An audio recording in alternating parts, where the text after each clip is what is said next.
লুচি খেতে কে কে ভালোবাসো আর লুচি বানাতে কে কে পারো রান্না বান্না যারা যারা পারো তারা তারা খুব ভালো কথা আর যারা যারা রান্না না পারো তারা বাড়িতে শিখে না ছেলেদের বলছি ওর কাছে হেল্প হয়ে যাবে আর এই যে গরম গরম লুচি বানিয়ে নিই না আর বাইরে আমি দেখি যাবে আমার হেল্পারগুলো আছে না হেল্পারগুলো আছে হেল্পারগুলো ছবিগুলো তুলে বাইরে সব হেল্পারগুলো আছে বাইরের মধ্যে তৈরি হচ্ছে আচ্ছা প্লেটটা শেষ হয়ে গেছে বাইরে নিয়ে যাও বাইরে নিয়ে গিয়ে বল অনেক ভালো হয়ে গেছে তাহলে আপনি কি আর লুচি ভাজবেন না এখন আর?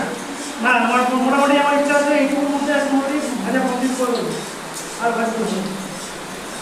তাহলে কি এটাই কি আজকে শেষ মেনু ছিল? হ্যাঁ এটা আপাতত শেষ মেনু হ্যাঁ আর লুচি দিয়ে আমাদের লুচি দিয়ে চানা মশলা চানা পনির সঙ্গে আলুর দম আর চাটনি পাঁপড় এইগুলো করা হচ্ছে এটাই চেষ্টা করছি যে রান্নাবান্না যদি কেউ কন্ট্যাক্ট দিতে চাও আমি দিতে পারো বৃষ্টির দিনে এই ব্যাপারটা খুবই অপূর্ব। হ্যাঁ তারপর একটা জিনিস কি অসুবিধা হচ্ছে লুচি ভাজছে লুচির কালার ঠিক বুঝতে পারছি কারেন্ট নেই না কারেন্ট নেই বলে লুচি প্লেট শেষ হয়ে গেছে দৌড়ে যাও ঠিক আছে